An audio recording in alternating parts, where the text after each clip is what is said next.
Welcome to the first podcast episode with none other than Max Tornow, formerly the best paid dating coach in the world. And in this podcast episode, we're going to talk about how to run ads, how to make content, and all the good stuff to scale from 7 to 8 figures. Welcome, Max. Thanks for being here. Thanks for having me here in this epic studio we have here. We are actually in Max Tornow's studio himself. We did a podcast before from the other side, and that's why we have all the cool awards here. So just a little bit of context. Me and Max have been working together for 2-3 years now. I've been doing his ads and funnels, and Max has been the pretty face of all the ads that we shot. And let's just dive straight into it. We know your credentials. You made 8 figures with your business, teaching other people how to start a coaching business, and you had a really successful dating business, both online and offline. So let's just get started with one of the most common questions that people ask me, and that's like, how do I record ads genuinely, properly, like authentic? So that's the first question I wanted to ask you, especially because I'm also going to start recording ads. How do you record ads? Like, what's your secret to like just recording like 100 ads in like 1 hour? Yeah. I mean, I would say the first thing that usually happens when you record anything is you kind of have this like anchor voice, like, do you want to do the XYZ? Like, you sound like a news anchor, and then you have to kind of hear yourself and be like, okay, hold on a second, that's not me. So you have to be aware how you sound, and then you just readjust your voice. That's the first step. Then the second step, in order to sound really authentic, is I look at the camera and I try to imagine the camera to just be my buddy. It's like a friend of mine. So instead of being like, do you want me to help you with the thing? I'm just like, hey, do you want me to help you with the thing? So it's like as if I'm talking to a friend. And then also in terms of eye contact, it's like I look at the little camera lens and I just imagine that's the eye of my friend that I just hold eye contact with and I speak into that. So that gets the tonality and the eye contact on point. And then a lot of it is just momentum. Like so many times I shoot the first 2-3 ads and then I just say, okay, now I'm warm. Clip it, delete it, and let's record it again. Because at least psychologically speaking for me, once I have shot an ad, my brain kind of calms down because it's like, okay, we got it in the bank. It's all good now. And then all of a sudden I become, less nervous, less weird. And I'm just like, let's just do a second version just so we have it. And then all of a sudden I sound much more natural. And then when you say, like, how do I do 100 ads in a day? It also helps because of your structure that you give me. It's just like, here's 30 different intros, 30 different body parts, 30 different outros. And I just read it off the teleprompter like that, and it's easy. Of course, it also helps that you actually read through it first. Yes.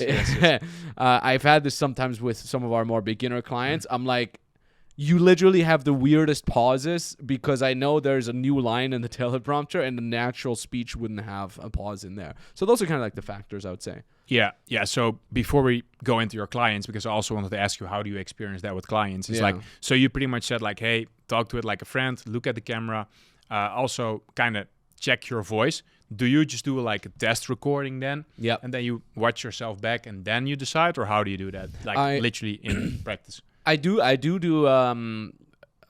test recordings very often, but I don't check myself on the camera. For me, it's just all self-awareness, how I listen to it.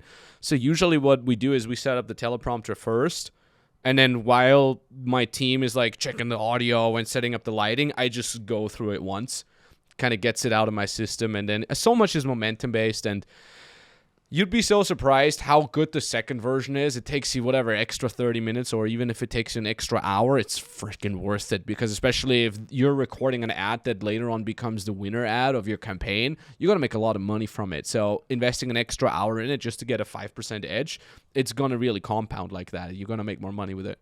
Yeah, I think you say two funny and frustrating things there at the same time. So first of all, like you say, I read the script. Yeah. Before I start recording. Yeah. So that there's no issues there. And the second thing is that you actually try to record it again. If you didn't really feel like it, or if you feel like, hey, I'm getting my groove, you do it again. So those are 2 things, I guess, that we have seen with also clients that we work together with that I didn't do.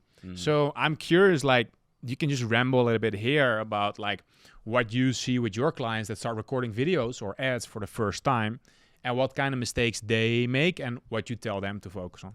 Yeah, it's like, again, the first one is they sound like a freaking news anchor. They really are cringe. Everybody's cringe. I was cringe as well, like with like, hey, you, like this. And I'm like, you can't sound like that. This is not a fucking TV spot that you're recording, okay? This is like, you want to come across natural. And we see this all the time with people that, they sign up for us, and then our closer, for example, asks them like, hey, what made you click on the ad? Like a classic closer's question. And they all say the same. They're like, yeah, you know what?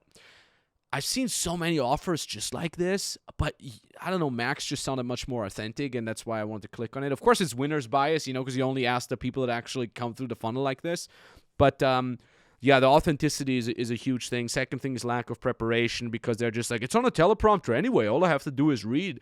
But again, like with the reading, it's a skill in and of itself. And even if you see ads of mine, I don't even know if anybody notices that other than other people that watch ads. But if you see ads of mine, I literally, for example, I pre-read a sentence off the teleprompter, and then I speak that sentence while looking away. So if I, for example, have 5 things that I want to address after each other. For example, hey, so this is for you, especially if you are, for example, a dating coach or a business coach or a da-da-da coach. It's like, of course, all these terms are on the teleprompter, but I make it sound like I'm just running them off the cuff of my head. So I'm like, if you're, for example, a dating coach or a business coach, I look away, because that's what a person would do when they actually think about 4 or 5 examples, even though it's written right there. So small things like that to actually train yourself to look away makes it look super natural. And I see it every time with a beginner. They're just full on focused on the teleprompter the whole time, and you can tell, you can tell like this guy or girl is reading this thing off a teleprompter. Yeah. Especially if you're in a B2B niche where you're addressing other people that know how this works, they will know this guy or girl is reading off a teleprompter. And then the other thing is, I mean, you gave me permission to ramble, so here you are.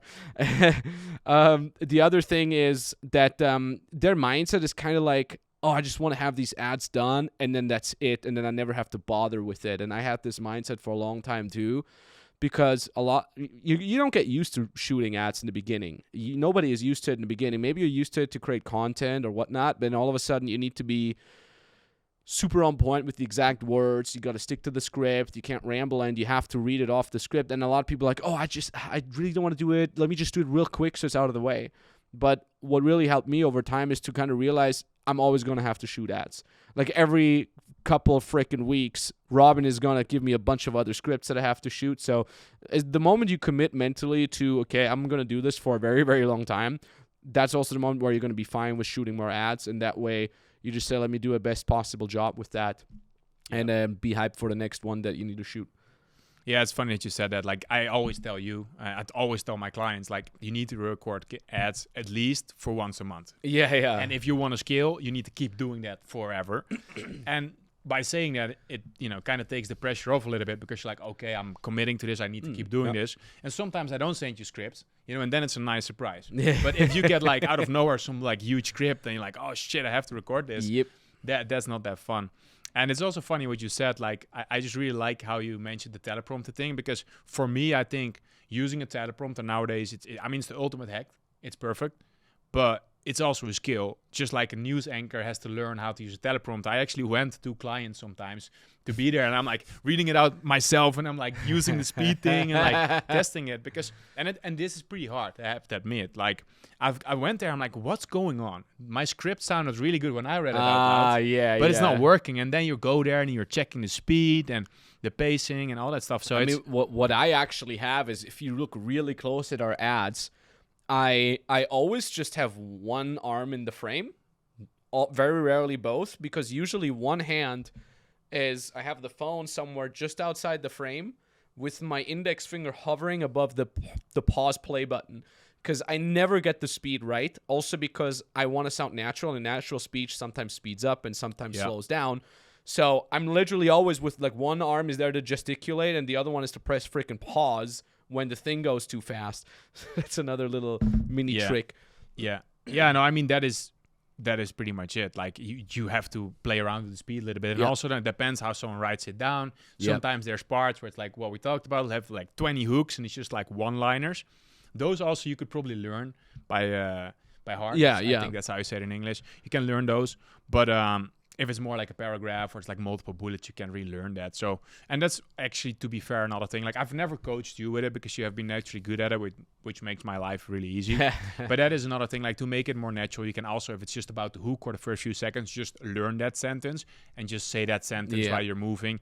I remember we also did some funny ads where you were like rolling out of the bed, like, hey, do you want to? So then, of course, you learn the sentence. But after that, always teleprompter. I completely forgot about that. And then we had to have a pillow fight with my girlfriend. We recorded a pillow fight with my girlfriend, and she was actually sick with fever. and I'm like, come on, babe, real quick. Like, and she's like, okay, fine. Like, shout out to my girlfriend for doing a pillow fight while actually needing some real bed rest. I completely forgot about this ad, man. Yeah, I think that was in the time that we were running some Andrew Tate-based Escape the Matrix ads. Yeah. And then we also did some ads like, do you want the lifestyle of the Tinder swindler without being the Tinder swindler? Or like swindling on Tinder? That's the one. And then we did some stuff where you roll out the bed. It was pretty funny. How did that go, the Tinder swindler thingy? Yeah, I think it was the same. Like, we talked about this in your podcast 2 days ago, that like we had a good season with that, but then this Andrew Tate thing became, I guess, also when he went to jail and some other stuff started happening. Became a little bit less popular, I guess. And then, we had other ads that were doing better. Yeah. So that's just part of the game. But I think a lot of useful stuff, how to record. The looking away, I also was not aware of. And I didn't know you were always like with your hand on the phone. We should literally like give this podcast episode to all your clients just so they can learn to do stuff on the teleprompter. Yeah. You know? I mean, I think like part of this video could be even in your course, like how to record ads. If you see us in our course, there you go. That's good. So, I mean, recording ads is one part, of course. But then if you look at your social media, how many reels are you posting a day nowadays? 3 reels a day. So that's also something else that actually like some clients of mine or friends ask me. It's like, I tell them I work with you and they're like, how the heck does he, produce so many reels? Like, what is he doing? What's going on there, right? So I think it's interesting for the viewers, the listeners, if you also walk them a little bit through your organic content system. Let's just focus on the Instagram reels for now, because I know you do Twitter and all that stuff. You can, of course, explain how you use Twitter for the reels, but let's focus on like, how the heck do you publish 3 reels a day? Yeah, first of all, we call this wheelchair mode. And this is a funny term that we've coined within my team. It basically means you, a.k.a. my staff for videos, you have to treat me like I'm a guy that needs to be wheeled on a wheelchair in front of the camera.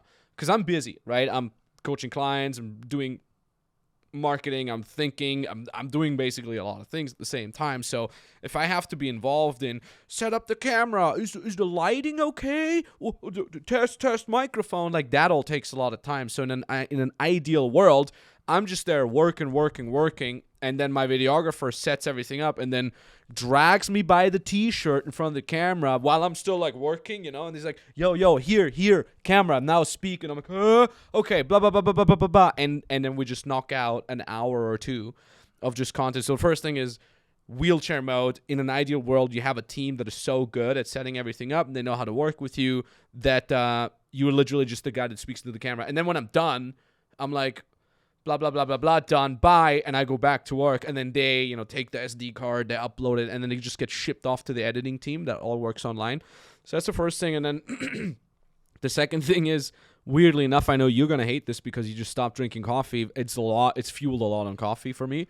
I have a very, very low coffee tolerance, so when I do drink a double espresso, that is just the ultimate boost for me. So I basically have two cycles that I go through. The first one is I sit down, I drink 2 coffee, and I just write. And I just sit down for an hour or 2 a month. It doesn't really take longer. And I write like 50 to 100 reels. The way I write them is I literally just write the title and then 2-3 bullet points. I mean, because an Instagram reel is just 15 to 30 seconds long. And I mean, in an ideal world, you know what you're talking about. So it shouldn't take you much more than 2-3 bullet points per reel. And then I just write them down in one go because, and this is something I noticed, the creative process, any creative process arguably, is hugely based on momentum. So if you sit down and you're like, time to think about my 1 reel per day, it's going to take you 10 minutes till your brain is into it. And that takes a lot of time each and every time. So I just sit down once a month for 1 to 2 hours. I have my coffee there. I have drum and bass or Viking music, whatever floats your boat. And I just start writing. And then, the first reel is going to take me 10 minutes. The second reel is only going to take me 5 additional minutes. And then at some point, I just knock out one reel idea with bullet points like every 30 seconds. I'm just on a roll. And then because I talk about one thing, then my brain comes up with another idea. Like in the middle of writing out my thoughts for one reel, my brain comes up with the next one. And then I'm just like, real quick, before I finish the sentence, let me come up with this idea. My brain is just firing on fire. And then within 2 hours, I have written 50 to 100 reels.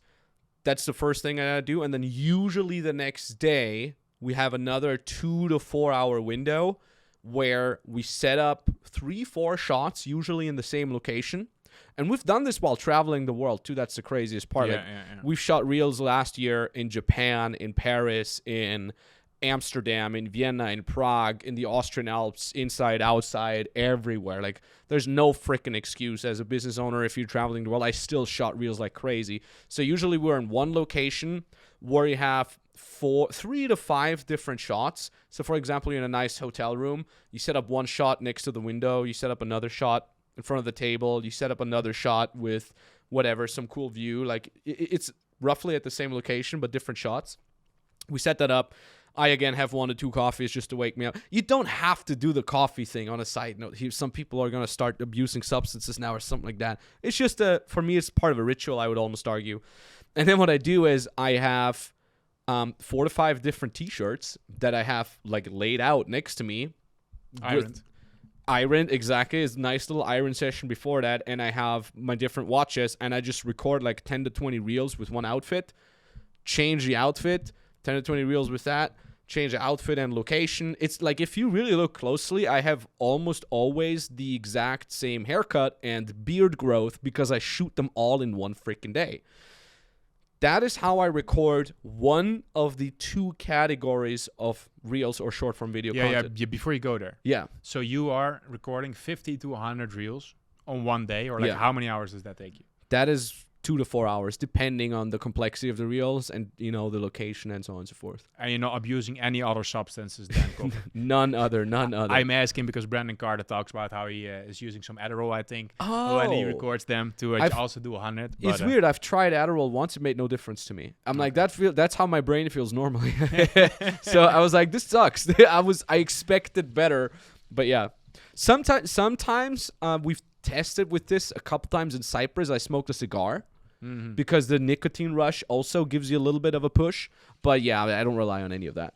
All right. Okay, cool. So you're all natural. Coffee. Yeah. Whether we count you coffee can consider, as natural yeah. or cigars. But that's cool, man. Actually, I know you want to talk about how you're also repurposing content. Yes. But we're not going to do that today because I think everybody has seen that from Alex Ramosi and from you and from everybody else there. So true. I think my viewers will know how that works. Yeah. So I want to transition to a little bit more controversial subject. Ooh. And that's sales. Right? Because we talked a little bit about marketing, right? Recording ads, Instagram reels, all that kind of stuff. You get 2.3 million views on a reel, I think was your record this year, or was it the 3 million? Even more, 5.6 I think was the best one, 5.4 something like that. 5.4 views on an Instagram reel. Million views, yeah. Million views. 5.4 for the record. Million views on an Instagram reel. 5.3. Okay, for the record, scam the people here. We are cheating. We're cheating people here. So that is a lot. But now we have those eyeballs, and now we need to convert them. Yeah. And this is kind of, a little bit of the chicken and the egg story, right? Because marketing says, oh, the sales guys are not converting. Uh-huh. And then sales says, like, the leads are low quality or not good. So I kind of want to ask you, because you've been through this whole journey last year. What a journey it's been. How you experienced, like, the whole, like, quality thing, how you measured it, and what you focused on to, kind of solve that issue, like that back and forth between sales. So I know it is a little bit of a random, and it's not a random question, but it's a vague. No, I know exactly what to say, though. Okay, go ahead. Here's the thing. It starts with step 1 is trust in the guy that runs your ads. really, it sounds But like he could suck. He could suck. To be fair, I It mean, happens. yeah. I guess step one is get someone that doesn't suck with ads. Then step two is trust the guy that runs our ads. And for me, it because I've worked with other people before. I don't get paid by Robin to say this, so this is not a commercial or anything like that. But it really is like that. I worked with other people before running my ads, and I couldn't trust them because I wasn't sure if they're good. But with you, I'm like, this Robin guy, all he does all day is just marketing and ads.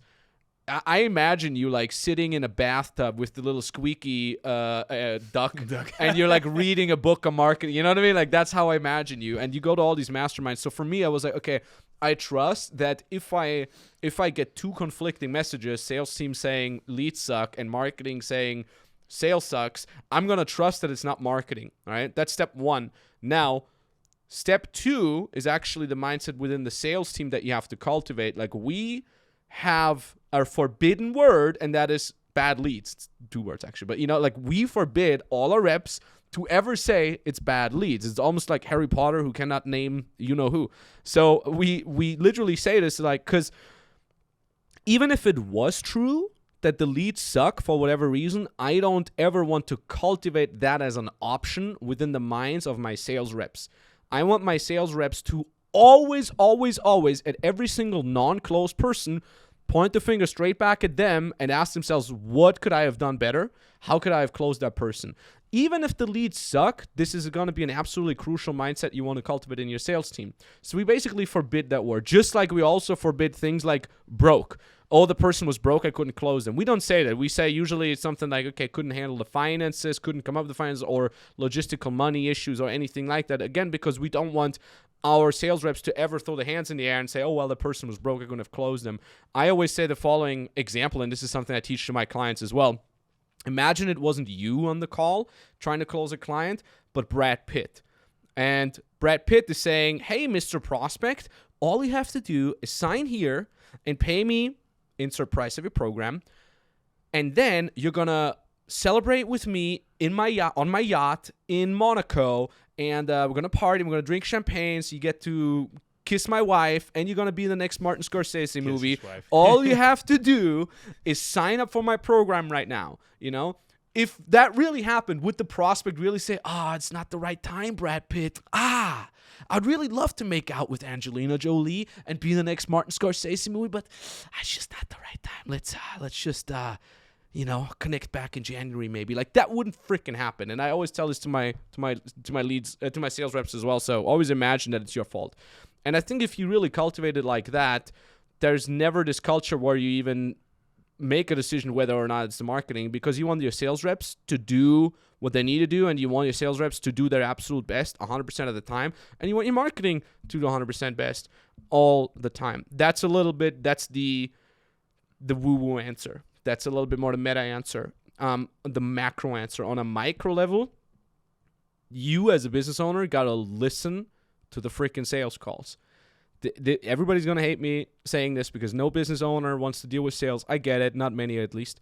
You have to listen to the sales calls, and you have to look at the applications, and you look at a sales call that didn't close, and you look at what did this person write in the application? What did this guy tell the setter if there was a setter call before? What did they say in the closing call, and what did they hear by the closer? Does it all add up? And was it then either really kind of the fault of the closer, or was the person really not qualified? And you just do that and you extrapolate that over 10, 20, 30 different examples over the course of a couple of weeks to a month. And then you can get a pretty accurate picture of like, no, these leads are good and they could have been closed versus, okay, these leads are actually not as ideal and we need to work on marketing. Yeah, I think what you just said there is also something that I want to circle back to, because you said you have to trust your ads, guy. Yeah. I want to give a big disclaimer there, because in my opinion, you trust me a little bit, and I've also earned your trust. True, good point too. By, for example, what I did is I was looking at the applications and I was sending them to you with a screenshot. I'm like, hey, this person says I'm a lawyer, I'm this and this and this, or hey, this person says I make 10K a month, and we had multiple of those per week, and I was sending those to you, right? And then the second thing that I was doing, I was like listening, even like at some point listening to like the outbound calls, and I made this whole compilation. And at some point, I think I texted you. I'm like, Max, do you have half an hour? And you were like, oh my, is it important? And I'm like, yes, it's important. And you probably already were like, oh, what's this? Yeah. And I just, we jumped on a Zoom meeting, and I was like, press play 5 seconds later. Did that sound professional and good? And you're like, no. And I'm like, okay, next one. And I just went through a bunch of them. It was literally the most painful, annoying call in a long time. Yeah. Like, as a business owner, you don't want to hear this. Every business owner that I talk to, every client that comes to us, and when I ask them, how's your sales team? Oh, they're great. Oh, the A players. They're crushing it. And then I'm like, have you listened to their sales calls? No. Go listen to their sales calls and tell me if they're still A players. And then they always come back white-faced, gray, and they're like, okay, there's definitely a bunch of issues in there. Yeah. So, in your case, it was you who told me that with said compilation. Yeah. So this is also like, if you're listening or watching this, like, don't just trust your marketing guy. Like, you can actually look at applications. That's the first thing, right? Because it doesn't cost too much time. I kind of did that for you, and then I kind of planted the seed. I'm like, hey, we might have an issue here by just, you just look at it 5 seconds. You're like, that looks good, and then you look it up. Second thing, what's easy then is like outbound, or like just the intro of the call, just to see if something weird happens there, if like whatever, they don't show up, they don't pronounce the prospect's name properly, stuff like that, or the outro, and then just checking the calls. And then another thing that was really big, what I also did, was I was like looking up the good leads with the type form with the application, and I'm following them, right? I'm like, the closer says, oh, I will follow up in this time frame, and I'm like 2 days later, I'm like checking in the CRM system, like, doesn't look like I followed up. I'm like sending it to you because I didn't want to get too involved, right, in the sales team, because that would be a full-time job for me as well. So I'm like sending you like, hey, I would ask the closer what happened here. And then, if they have a bad answer, then you know what's going on. And it's really interesting to see, I think, that it's a lot about all these little small things where it's like a leaky bucket, where you're just losing all these sales. And also, if you're losing sales, right, you're losing momentum because your closers are not motivated, the team doesn't see the sales, or not as much sales as they could see. So that's really... It just goes downhill because we've had so many closers, good closers, just leave. Because they were like, look, like, I see the other guy's not closing. What's going on? I don't think you guys are competent. Like, again, if you want to have A players in your team, especially closers, you have to have everything around that also A player. And if you don't know your leads, if you don't know what's going on, if you don't have that insight, if you don't have control over what your reps are saying, you're going to lose A players, because the only people who would tolerate that kind of shit is B players and C players. And that's now a vicious circle downwards. A players leave because you're not getting enough sales, which makes the B and C players stay, which means you're going to get less leads, and you're literally sifting out the good people, and what's left over is the bad people. You need to turn this around into an upward spiral where you're sifting out the B and C players. You create an environment where the A players feel well taken care of to do the best job. It's like a Formula One race. You know how for you to understand a Formula One analogy, the people who win is the best driver in the best car. Not the best driver in a shitty car. Not the best car with a shitty driver. It's the best driver in the best car. And the teams who build the best car are always able to buy the best drivers off the teams with the second best car. Because an A player, the best driver, wants to be in an A player environment, aka the best car. And that's exactly the same with your reps as well. Your A players have 50 other options in their freaking inbox. I don't care what you think of them. I don't care how loyal you think they are. They have at least these options. So with all the loyalty and friendship that they might feel to you, at some point, if there is a better offer in a better company with, tighter procedures, better brains in it, it's likely for you to lose that rep. And then you can head into a downward spiral very quickly. You want to be careful of that. Yeah. That's definitely a thing. Another thing that I have seen happen is, I think that might also have happened to you in previous businesses before, is like, if you have a really strong brand and you do organic marketing and you just have too many leads, that it might also seem like you're working with A players that are closing really well, but you could literally be making twice as much money if you would have gone in there and just checked what was going on. So it's not only about closing and A players, it's also about like, what more could you do? And that's actually my follow-up question, because I think it's interesting if you talk a little bit about how you did, and I respect you a lot for that, and everybody that ever wants to work with me, I hope will do this as well as a business owner or as a sales manager. You actually did the quality control. I was like, hey, this and this and this doesn't sound good. I think it's time for you to start listening to some calls. So let's talk a little bit about how did you do quality control with sales? Yeah, my biggest friend in that very difficult time was my AirPod Pros. Just plug them in. You got hands free, and because I didn't have that time.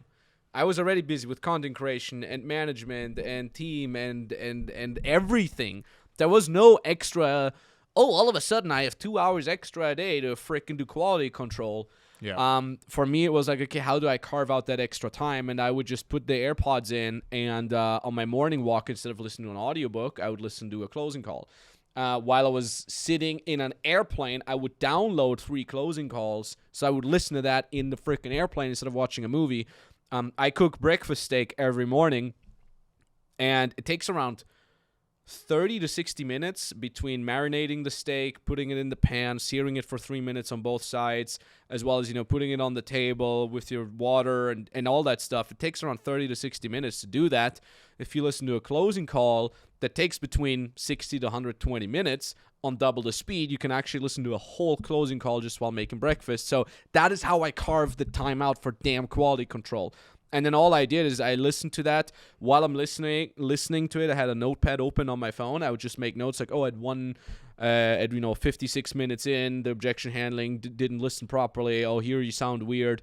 And then I have these notes, and then I would record a Loom video with these notes where I'm just going through the notes. I would literally play back the recording in the Loom video and pause it. Like, Nice. Do you see your facial expression right here? This is where you lose the sale. Do you see the tonality here? Here's you didn't listen to the objection here, you didn't tie down, and so on and so forth. And it's usually between 7 and 10 minutes of Loom video that I would then send my reps. And a lot of reps that I had were then in a different time zone. So by the time they woke up, they would have feedback from the closing calls before.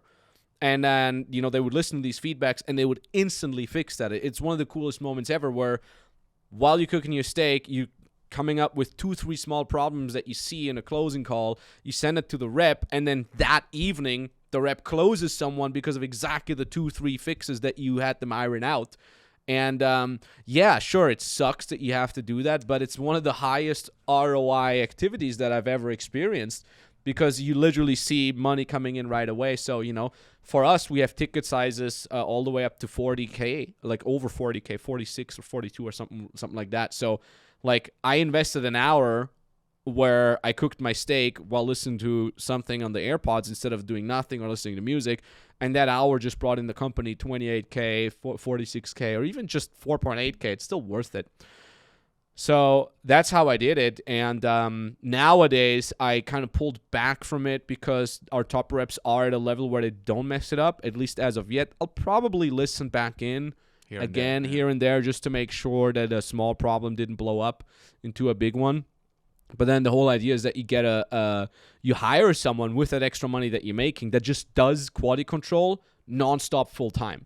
Like you hire someone that just does quality control all day, just listens to all your reps all day long and gives them feedback. So that's kind of like the next step for us. We have someone that does it right now, but that person is still closing themselves as well because they're a top closer. It's kind of like a hybrid function, and then eventually you want to get someone that just does that full time. Yeah, exactly. And also what I think is interesting to talk a little bit about, you're not checking all sales calls. I mean, I think at some point you did. Yeah, at some point I did, yeah. You focus on the things that, have the most ROI again. Yeah. So, how I know that people are doing that, I'm like, I talked to another sales manager yesterday, and I was checking the AOD. I'm like, hey, this guy just, send the link after the call and told him to figure it out. And then the sales manager already responded, yeah, I listened to this call. This is highly unusual. Yeah. The prospect didn't show up. I'm like, okay, that sales manager knows. Because I know how to spot, the bad shit in the ODs. And if I respond and the sales manager has that answer, I'm like, okay, thanks God. That sales manager know. But back to the question for you, how did you decide which calls to listen to? Yeah, like you said, I look at the EODs. I look for things like, it was a great call. Great prospect. We just decided that it's not the right moment. Like shit like that. That is euphemism. That is literally a closer not knowing why they didn't close. So that's the one I'm listening to. Yeah.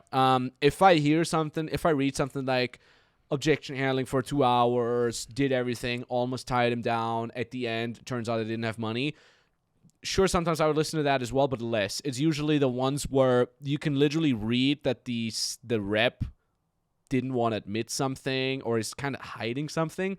And it sounds so weird because you might think now, well, my reps wouldn't do that. This is kind of like a pattern of salespeople. Salespeople are divas. I literally had this written down on one of my notepads. Like, salespeople are all divas. That's what makes them good salespeople usually. That it's hard to admit when they're wrong sometimes. They're in calls nonstop, so you kind of have to learn how to think like a salesperson and be like, okay, if I felt ashamed about a guy that I couldn't close, how would I write it, right? So that was definitely the kind of stuff that I would listen out for. That's on a qualitative level. On the quantitative level, I would also try to look at the people that had the best application. So we have an application grading system between 1 to 4, depending on what a prospect fills out in our application. So application graded 1 is usually someone that is younger, doesn't have the buying power, has little intent. You can read that out from the way we structure our applications. Graded 4 is a top level lead. It's 4 out of 4 is best level lead. Those are usually people that have indicated that they have at least a 5-figure sum to invest.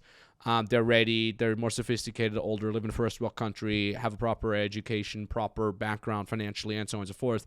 And then I would try to listen to as many of those as possible, because I'm like, there will be less excuse as to why that person didn't close. Plus, you want your closers to be able to close these people most of the time, because those guys and girls are harder to close because they take less bullshit. Usually when someone is more successful in their career, they just take less bullshit. They're smarter. They have a more sensitive bullshit-o-meter. So they're gonna be less forgiving for small mistakes, like you said earlier, like their name being mispronounced. I had a closer, for example. I gave him so much shit. He would literally say, "Let me have a look at my notes here about you." I'm like, a 20-year-old student is like, "Cool, they have notes about me. That's great." But a 40-year-old dentist would be like, "Okay, this perceived expert here doesn't even fucking prepare for my call here. I don't want the guy to read off notes while I'm in the call. It's wasting my time." So they're much less forgiving. So I would look at the better applications as much as possible too. And I actually even had our sales coordinator make a Google Doc with all the highest graded applications and then the recordings of the closing calls. So sometimes if I wouldn't see something specific in an EOD, like the EODs all look pretty good, I would just open this document, I would look at the last 3 days, and I would pick out the recordings of the highest graded applications, see what happens. Yeah, that's actually a good point that you brought up that I forgot about. But there is this issue that, bad quality leads, which is also partly true, right? But what can happen is let's say 50% of your leads is not the best fit, right? 30 to 40% is kind of like a good fit, and that top 10% is a really good fit. Yeah. But if you're not closing those because you're bad at sales, or if you're losing those, like maybe they don't show up because you sent them a message with a typo or something weird happens, or like then out of nowhere, like it's hard to be profitable, right? Because those might close for the 10K, 24K, 40K. So I think that's a really important nuance to also realize. We're going super deep here. Because here's the crazy thing is, and this is something, one of the many problems we've had last year is that our closers became kind of good at the lower end of the quality leads. So they would close a ton of the lowest payment plan, like 4.8K, 800 bucks. Like they would close these folks, which of course isn't the best, juiciest in terms of cash flow. And they would get really good at those. But then actually it was you who was like, we should actually close a ton of the higher ticket program of ours. Like, why don't we close that? Because they literally learned to close these, lower quality people with, more like bro talk. Then we had a setter who kept saying man.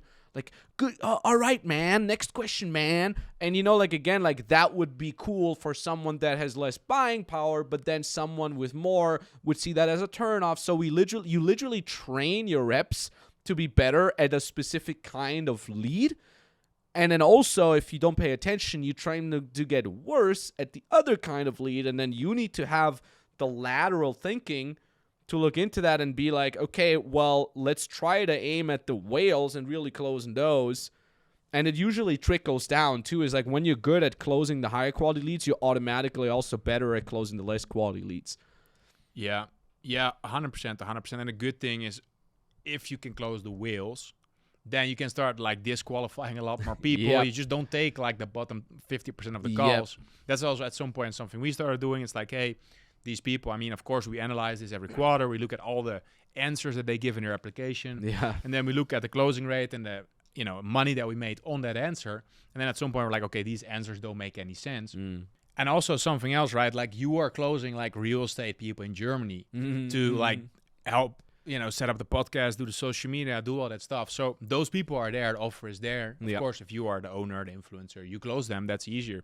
So the big deals and clients are there, but it is a little bit different than the people who have less money, who are less sophisticated. And especially nowadays, like more and more people know that a free call is not a free call. They know it's a sales call. We also just mentioned it, by the way, apply for our mentorship or apply for the program, because it should be obvious that they're applying to actually buy something at some point. So again, like if your salespeople are not closing those deals, it's going to be really hard to be profitable. And that's also what I do most time with clients that have sales issues, that I'm like, hey, look at these type forms. This guy says he has 100K and he doesn't get closed. What's happening there? Like, because also sometimes they're lying, right? And you kind of start figuring out, these answers don't make that much sense. And then okay, this is too high. People who say that, they're like the ego guys. And they're like, rich people wouldn't say that they have 100K plus. Some of them don't, some of them do. But you look at the numbers, and in that way, we have also been evolving our application and our type form.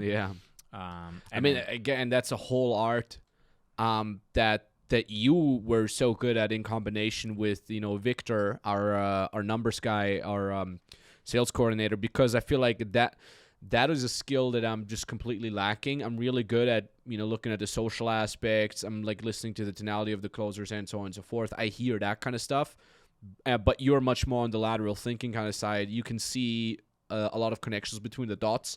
So the big lesson here for the listeners is, I said this before on a different podcast that we have out of mine, is like find a business partner or ideal business partners that complete you.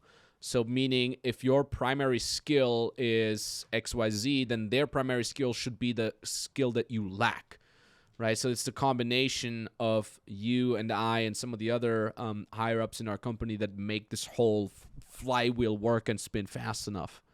Yeah, 100%. So we talked about marketing, we talked about sales. I want this podcast to be about business, sales, and marketing. So let's talk a little bit about business. And with business, I mean, like, how do you actually deliver results? Because we just talked about, like, people are more skeptical. They have been on a bunch of calls, and they also have been in a bunch of programs, or they have bought a bunch of courses, low ticket courses, $7, mid ticket products, or like low ticket for $9.97, where you don't get any support. I am really curious about, like, I mean, we have had people in your program that bought from other gurus. We're not going to call out anybody here. But that's where I want to start before we go, what do you want to do in 2024? But for you, what have you felt like was different in your program, in your coaching, compared to other gurus out there? Specifically, like, what can other people do to increase their service delivery, right? To not get a refund from those, premium clients, and to actually keep people in and to actually get them results. There's so much. So on a micro level, before I forget, because you said, like, how do you avoid people refunding?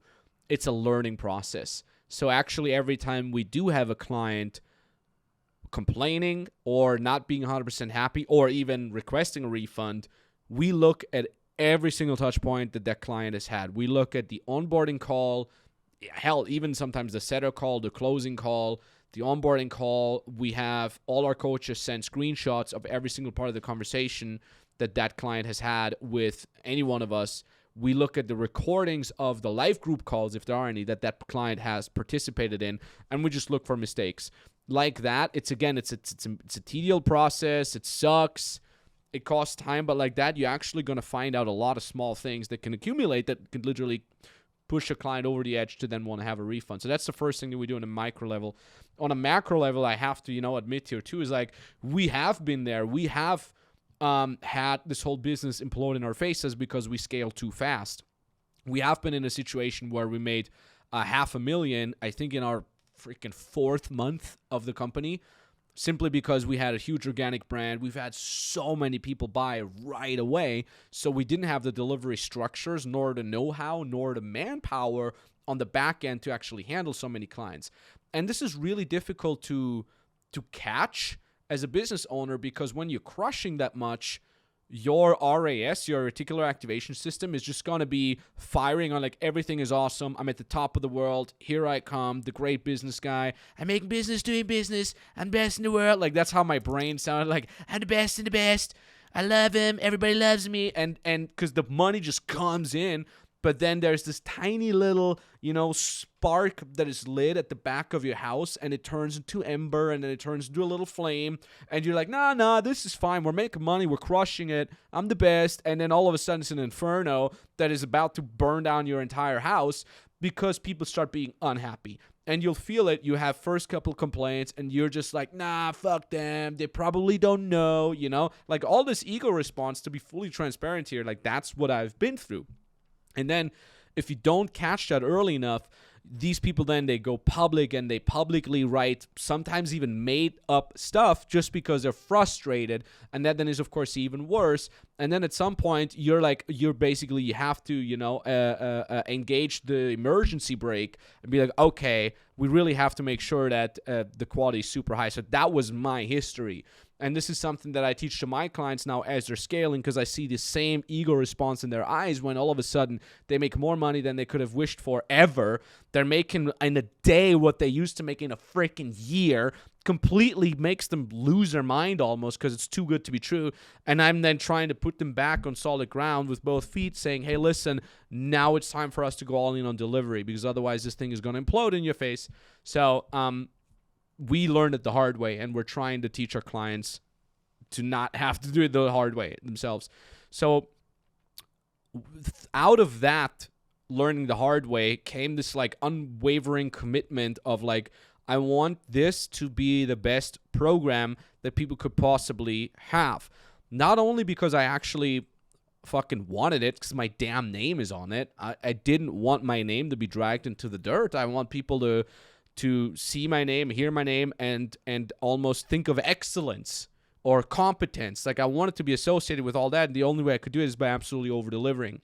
But also on the front end, I listened when I did the quality control. A lot of people who did come from other programs, they're like, yeah, well, it wasn't one-on-one. It was all just group coaching. So I'm like, well, I want my closers to proudly, with a chest up, their chin up high, say, well, we do everything one-on-one. I want to give my closers that epic ace up their sleeve. So I asked myself, what do we need to do to make our program actually one-on-one, regardless of what tier they buy? Like, even if someone buys our freaking base tier, base level cheapest program, they're gonna get a one-on-one coach that is only there for them to be pushed across the finish line. So I had to make sure, I had to build so much. Like at first I had to build a structure within the company for our coaches to basically make sure, okay, every coach can handle a certain amount of clients. Every coach can document a certain amount of clients, because then every coach needs to have a superior above them. For us, it's a coaching manager that then can basically look up any client at any point and be like, what is this client working on right now? What is the bottleneck? What are the next steps to fix that bottleneck? And what is the deadline that comes up with that? So out of that, I created this whole system called TAS, T-A-S, Tornow Accountability System. I put my own name in there. I was like, I got to make it sound cool. So I built a Tornow accountability system that helps a coach on a micro level, like on an individual basis, make sure they can handle all the clients. Then that accountability system moves up a level where it helps the coach manager check all their coaches that they're responsible for to make sure that they're all doing their jobs. Then I linked that with KPIs and weekly projections. Just like we actually have weekly projections for our closers and setters, we have the same type of projections for our coaches. So our coaches actually have to project on a weekly basis how many people they push on to the next ascension stage. Ascension stages is another system, part of the Tornow accountability system, where we say, okay, our program is... there's a point A where people come into the program. They know nothing about this, know nothing about that. And then point B is where they are at the end of the program, which is they make 10K a month. They know about this, they know about that, they're positioned. And then I basically just split up each and every milestone, aka an ascension point. So I think for us, we have like 14 ascension points. Can you give an example? What would be an ascension point? Yeah, sure. So, our offer and our base offer is helping people monetize their skill, hobby, expertise, or passion to make 10K a month. So someone comes in, they might have a skill, but one of the first ascension points is that they define their niche. define their niche and their target audience. Then ascension point after that is research target audience passively, meaning find out where the target audience hangs out online.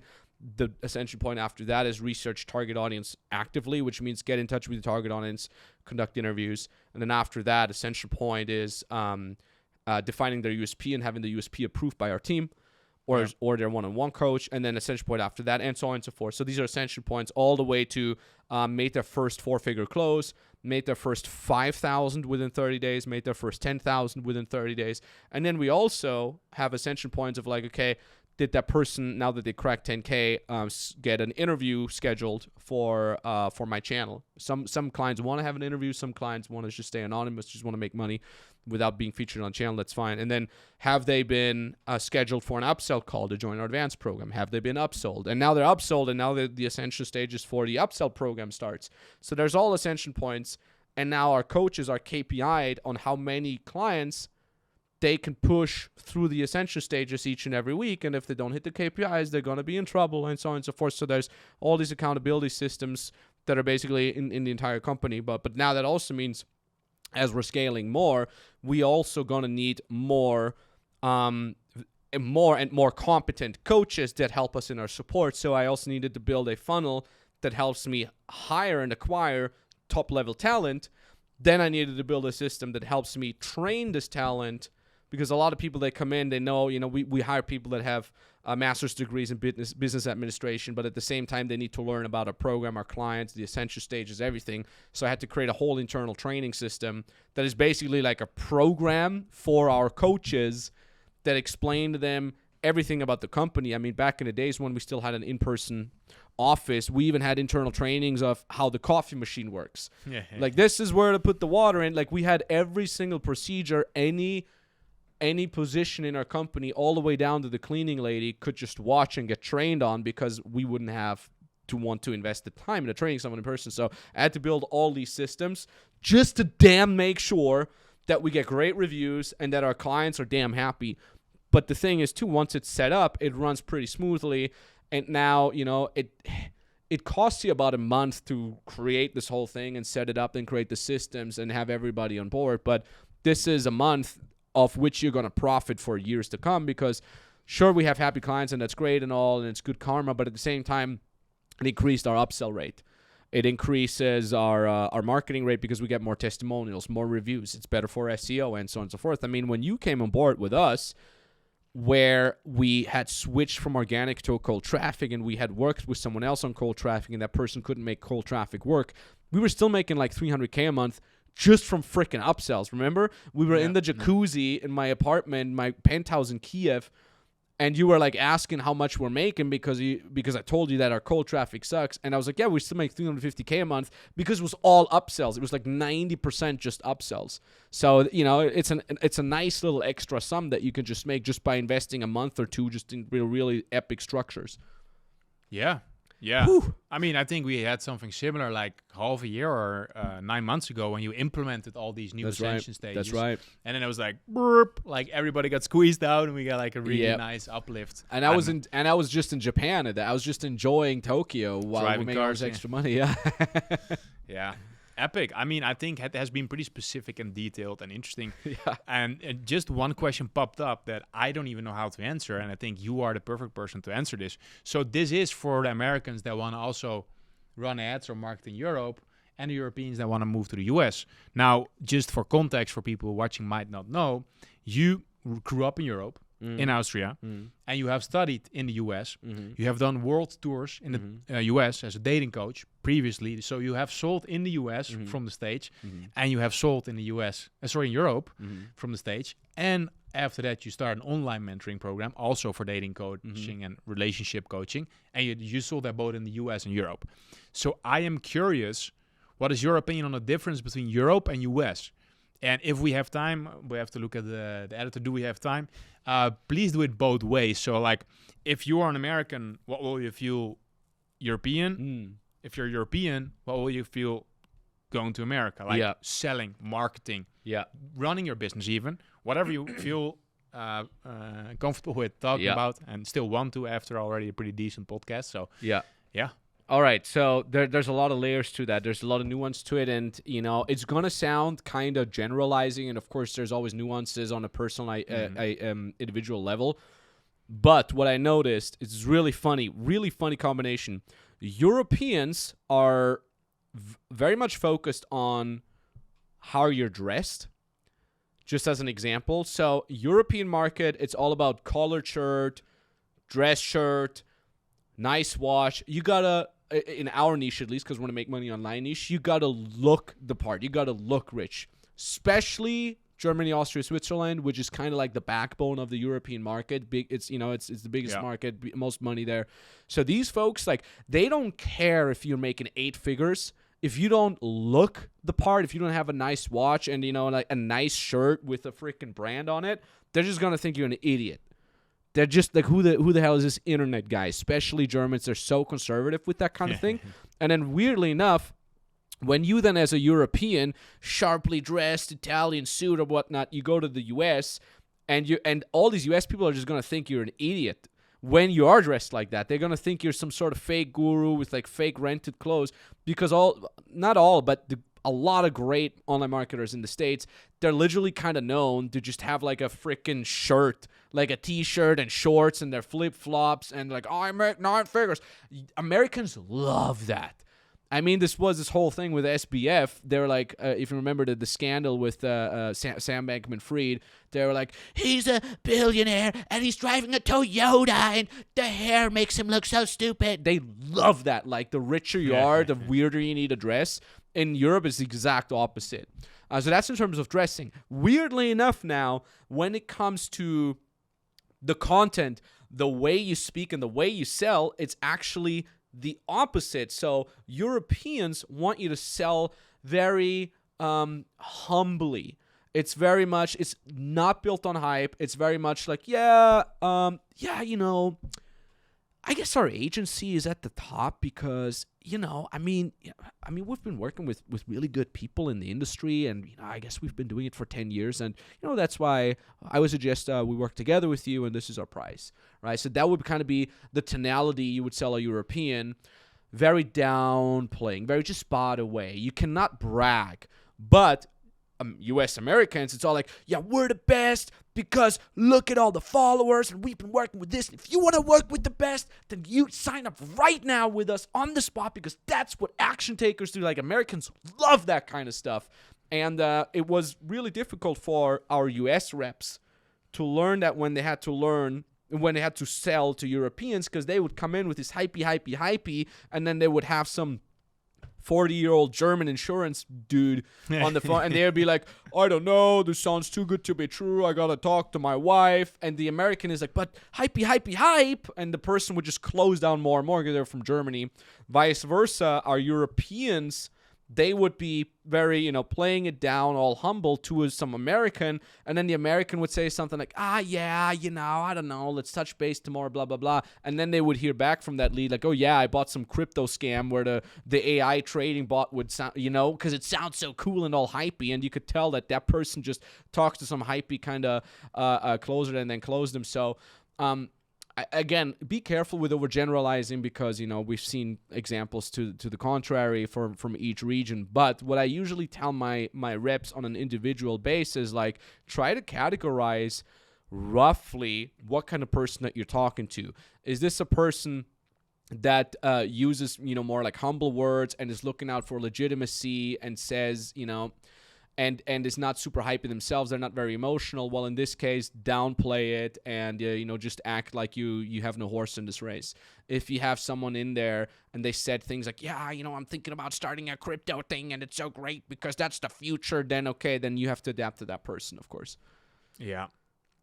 I think that's great how you summed it up. I've been in a sales call with a PR agency a couple of days ago, and I also felt it's like, yeah, I work with this and this and this person, super high energy. Also, again, overgeneralizing. I feel like Americans like with, hey, how are you? Yeah. And how they greet you at the Starbucks. There's some more energy in there sometimes, exactly. Which is actually a good thing. I like it because it hypes you up.